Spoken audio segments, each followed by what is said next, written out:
जैसा कि आपको बता दें कि क्षत्रिय सभा जिला आगरा महाराणा प्रताप की भव्य शोभा यात्रा की तैयारियों में जुटा हुआ है और महाराणा प्रताप को आगरा में एक स्थान दिया गया है यमुना किनारे।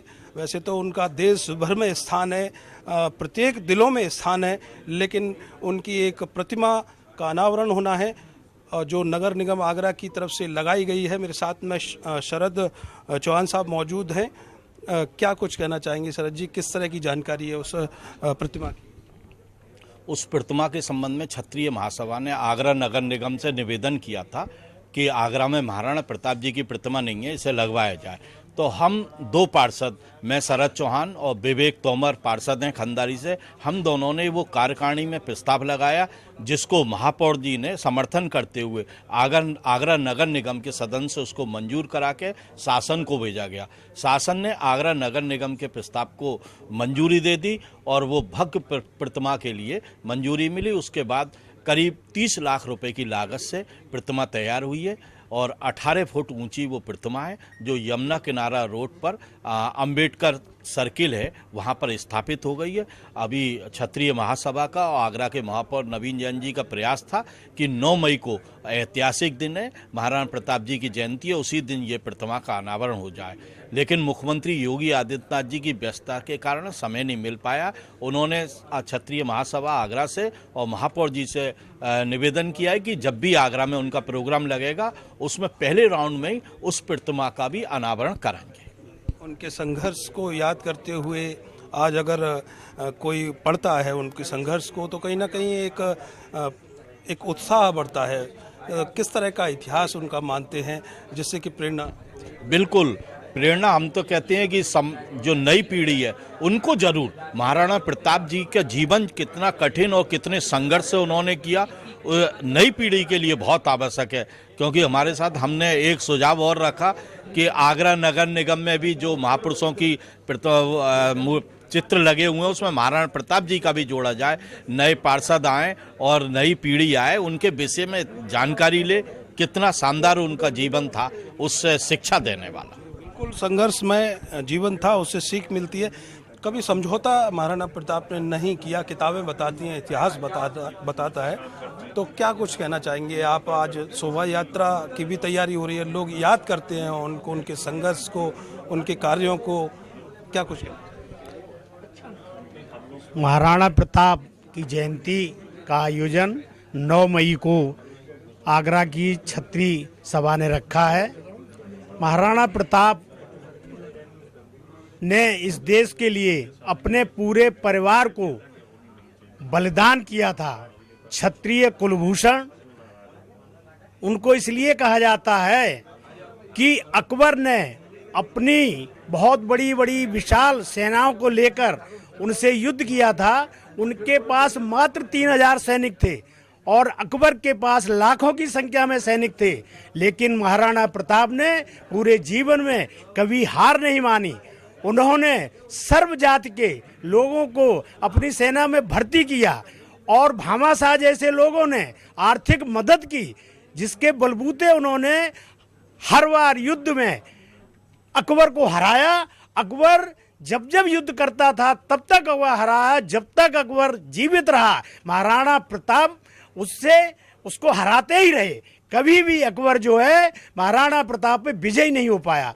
महाराणा प्रताप तो स्वयं बलशाली थे और उनके साथ साथ उनका जो घोड़ा था जिसका नाम चेतक था, वो भी इतना जो है उनके प्रति अपनी भावना रखता था कि 18 फुट लंबे गड्ढे को कूद गया था महाराणा प्रताप को लेकर, उसकी टांग टूट गई थी, उसके बाद भी उसने महाराणा प्रताप को गिरने नहीं दिया था। बिल्कुल, कहीं ना कहीं चेतक की भी कहानी हम पढ़ते हैं किताबों में, बड़ी गौरवशाली गाथाएं होती हैं, उत्साह से लवरेज कर देती हैं ऐसी गाथाएं। वीरेंद्र सिंह चौहान जी मेरे साथ में मौजूद हैं। क्या कुछ कहना चाहेंगे?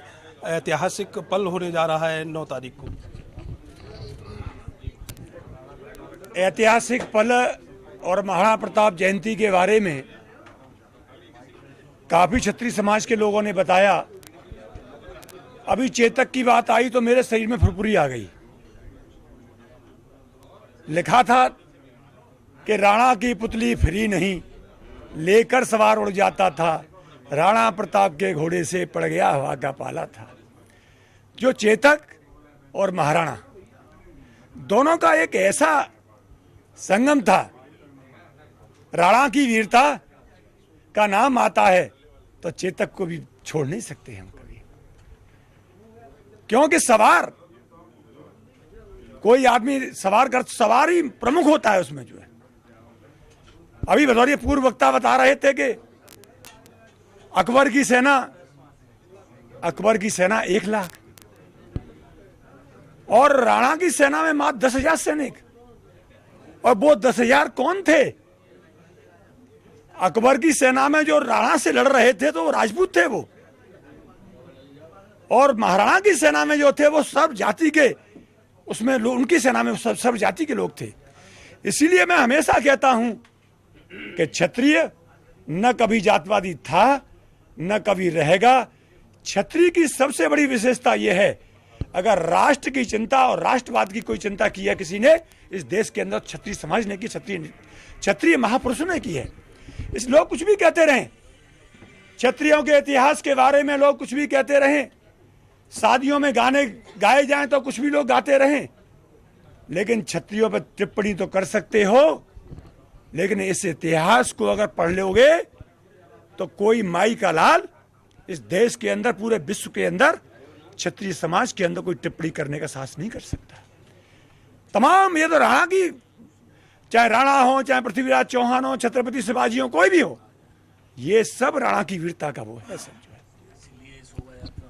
तो कहीं ना कहीं आपको बता दें कि शोभा यात्रा 9 मई 2022 दिन सोमवार को होने जा रही है और विभिन्न मार्ग होंगे शहर के जिन पे होकर ये शोभा यात्रा निकलेगी। महाराणा प्रताप के गौरवशाली इतिहास को, चेतक के गौरवशाली इतिहास को आपने याद किया। और शरद जी जो पार्षद हैं आगरा में, और उन्होंने भी जिस तरीके से कोशिश की है महाराणा प्रताप की मूर्ति के लिए, उस मूर्ति का अनावरण भी होना है और मुख्यमंत्री योगी आदित्यनाथ के माध्यम से उस मूर्ति का अनावरण होगा। अब देखने वाली बात ये होगी कि ये शोभा यात्रा जिस मेहनत के साथ पूरा क्षत्रिय समाज ही नहीं, सर्व समाज की आप बात कर रहे हैं, सर्व जातियों की बात कर रहे हैं, सबको लेकर साथ चलने की बात कर रहे हैं, कितनी भव्य होगी। कैमरे के पीछे आर्यन बघेल, मैं करतार सिंह बघेल, अर्थ न्यूज।